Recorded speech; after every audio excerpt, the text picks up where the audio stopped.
Hello and welcome to the Australian and New Zealand Environmental History Network for 2020. I'm Dr. Margaret Cook from the University of the Sunshine Coast.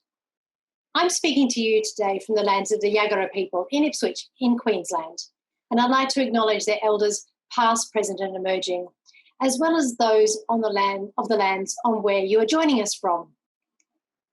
Our speaker tonight is Jo Kijas, so I'd like to welcome Jo. Thanks. Today I talked, my paper's called The Tuckean Bunyip, Reimagining the Dominant Historical Narrative of the Swampscape. I'm speaking tonight from Wudjabul Waiabul country of the Bundjalung Nation, and I do acknowledge that I speak from country that has never been ceded. Tonight I've woven a very brief narrative of a place I've been trying to understand for the last few years, the Tuckean Swamp, in northern New South Wales, which is where I live. It's about 50 minutes southwest of Byron Bay. And I'm just trying to provide a few of the vital ingredients that I think we need in telling complex swamp stories. And mine is from the last couple of centuries to 1971, just a small area. And 71 was when a barrage was built across the entrance of the swamp from the tidal river, which provided yet another very clear marker of dramatic environmental change. So here is my story. Hidden behind a deceptively narrow strip of subtropical rainforest, beyond the banks of the lower Richmond River, lay a vast swathe of swamps. The Tuckean was the largest of them all. Captain Henry Rouse, the first European to record that landscape in 1828, was rowed from the mouth of the Richmond River up to the Tuckean, at the entrance of the Tuckean, and he described, looking into the Tuckean, he described it as a low, marshy jungle. It was a dry August day, Rouse noting that the surrounding landscape was in drought. Beyond his sight, the Tuckean opened up into an immense and diverse palette of vibrant green water cooch, high reeds, shallow lagoons, and occasional timbered rises backed in the north and east by the dense subtropical rainforest that the colonists called the Big Scrub. It was probably quiet in the daytime sun, where long-legged water birds might have been seen at the muddy edges of drying ponds, hunting an array of invertebrates. A riot of chirping frogs and insects would have taken over after dark, backed by the raucous chatter of flying foxes as they left their roosts in the paper bark and mangrove trees to seek food. It would take the next big rains to refill the swamp from the five creeks that cascaded off the plateau into the swamp, bringing with it the cacophony of 20,000 ducks and more, and the returning boom of the Australasian Bittern from its secretive cover. The eels would move back into the swamp. The next breeding cycle from freshwater and ocean-going fish would be set in train, and the shallow waters would become the nursery for juvenile fish. Like all large water bodies, an ancestral being presided over this ever-changing watery environment. This was the shared landscape of the lower Richmond Bundjalung clans, Wudjabul and Ngunnawal people. Family groups used distinct parts of the rich swamp, and they camped on the high ridges surrounding the swamp, safe from the seasonal torment of mosquitoes and the terror of snakes. Every few years, when the seasons dictated, hundreds of southern visitors travelled through the lower Richmond, lower river areas of Bundjalung country on their way north to share in the great bunya nut harvests in southern Queensland, and they often stayed over for weeks on end for ceremonies. These large gatherings could be hosted because of the abundant food supplies and resources within the Tuckean and surrounding swamps.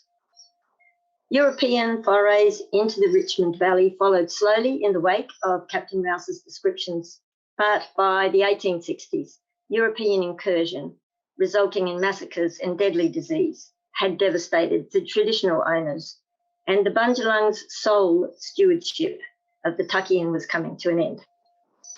The exuberant chaos and fluctuation of the swamp was not suited to the dominant needs or desires of the incoming colonists. Their European roots bore centuries of stories where the blight of the dismal swamp was overcome through drainage, useless wasteland made productive. Across New South Wales, there was little arable land left for selection by the late 19th century, and the push to drain the north coast swamps for farming was finally put into action. Its immense size meant that the Tuckean was both coveted and challenging. While private drainage work had begun in the north of the swamp by the 1880s, the Tuckean would be one of the last Public Works Department drainage schemes to be completed, which was in 1915. It was at this stage that the famed Tuckean Bunyip was said to have fallen silent. As the swamp slowly dried following drainage, the promise of closer settlement through small family farms across the landscape became increasingly possible.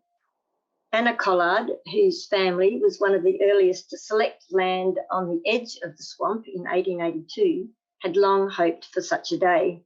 She wrote a poem about the Tuckean Bunyip that circulated across the eastern seaboard well into the 20th century. Far off in lonely Tuckean Swamp, the awful Bunyip cries, his home is in the tall green reeds where deep the water lies, and so on. But it was also amongst those tall, dense reed beds that the bittern made its home. Its booming call of a night time that terrified colonists' children into bed because of the fear of the bunyip was also said to have disappeared after the drains were dug. Bundjalung people had been learning, of course, how to live with seasonal changes and the extremes of drought and flood for at least 6,000 years in European terms before Captain Rouse entered Richmond. However, the newcomers were intent on changing a landscape they had no experience or understanding of. The ancient weather patterns of El Niño and La Niña confounded a European desire for predictability and certainty in working the land. Dry and drought conditions characterised the first half of the 20th century around the Tuckean, and when these conditions broke, it again brought urgency to the plight of farmers impacted by flood. In the wake of renewed flooding from 1945, with the largest in living memory thundering through the region in February 1954, both the state and national governments began planning for flood mitigation infrastructure. There was a buoyant sense of optimism, with support from money and expertise in engineering solutions to control nature's wrath. This was the era where the focus on the north coast returned to draining its remaining back swamps, both to alleviate flooding and at last to fulfil the colonial promise to create more agricultural land. In the Tuckean, through the last years of the 1960s, the old drains were dug deeper and wider, and new drains were constructed, and the long called for Baggetville Barrage was finally built in 1971 to stop saltwater moving up into the swamp. Some of the environmental consequences of drainage were apparent right from the beginning of the 20th century, such as surface subsidence, changing plant species, and soil that would grow nothing. Paperbark forests expanded into the areas that had previously been reed beds, and the great floating islands of vegetation that had made accessing the swamp treacherous for those without knowledge of its pathways were drying up permanently. Today, there is little wetland left in what was once one of the largest swamps north of Sydney. Some cattle, lasered fields of rice, and tea tree plantations are interspersed across a weedy landscape. Over 100 years of drainage has left a generally impoverished landscape of acid sulfate soils, where de-oxygenated water flowing out of the swamp into the Richmond River through floods in the early 2000s killed nearly everything in the lower river. Diverse and competing groups now seek answers to managing the swamp into the future. Wetland science offers new understandings and strategies that were not available even 20 years ago, let alone when the colonial project was intent on creating communities of small family farmers out of Bundjalung country. As environmental historians, we constantly grapple with how to constructively tell our stories about places that have been severely degraded or disappeared, where we need to bring people who have farmed, known, and loved those changed places along with us, rather than casting blame. But we need to tell the stories that help explain how we got here. I'm advocating for including swamp stories, mozzies and all, because sometimes, not always, wetland stories and their boardwalks can act to make those places seem comfortable and easily knowable when they are neither. A new historical narrative can hopefully emerge, returning the Bittern to hide deep within healthy reedbeds and the Tuckean Bunyip to mediate across cultural, economic and environmental challenges, helping to recreate a different but nevertheless rich functioning swamp that serves its diverse stakeholders. Thanks.